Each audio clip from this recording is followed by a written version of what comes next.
Yesterday, there was another train show at the American Legion Hall on Winton Road, just a little north of Cincinnati. There weren't as many sellers this time as there were a month ago, but I was still able to spend $20. I bought these Williams kits from the same seller who sold me a B&O baggage car by K-Line last time. He's a really nice guy who surprised me by saying that he had watched my video on that car. He asked if I was Bob from Bob's Workshop, so that made my day. I don't know if I can call him my first fan, but it was the first time that someone outside my circle of family and friends acknowledged my channel, so that was very cool.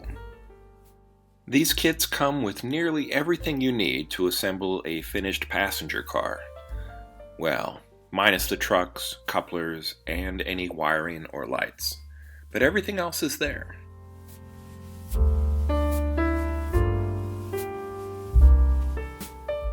I realized, as I was opening this one, that it had probably never been out of its box since leaving the factory.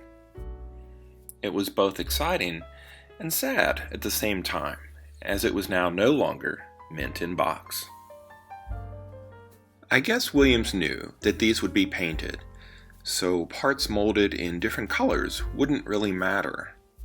It is interesting, though, to look back on Williams' approach to the hobby in these early years, especially when compared to the extremely detailed models offered today. The shells are molded from something that's not exactly styrene plastic. They're very thick, heavy, and glossy. I've made one of these kits before and experienced a little trouble with the paint adhering to the slick sides. You can't really sand these or you'll lose some of that nice rivet detail, so I have some thinking to do. The seller only had one of these open on his table, and I trust him, so I didn't even open the other two until I came home.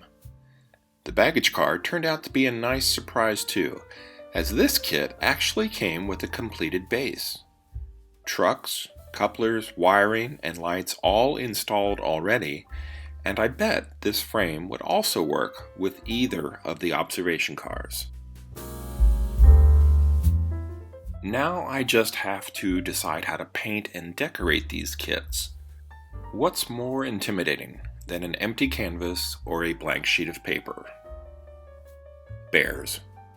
Bears probably. I also purchased 4 cheap little Lionel cars from the same seller, and these were only $2 each.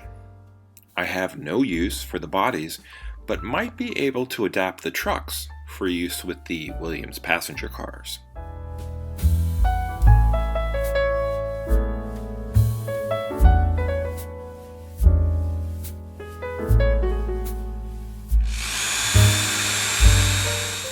I've seen these wheel assemblies offered for between $4 and $5 a piece, but $2 for a complete freight car is a much better deal.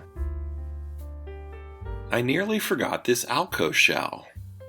The front apron has been broken off completely, and the plastic around the rear mounting screw is also gone. But I think I can do something with this, especially since it was also only $2. To find out what happens, tune in next time. And until then, thanks for watching Bob's Workshop.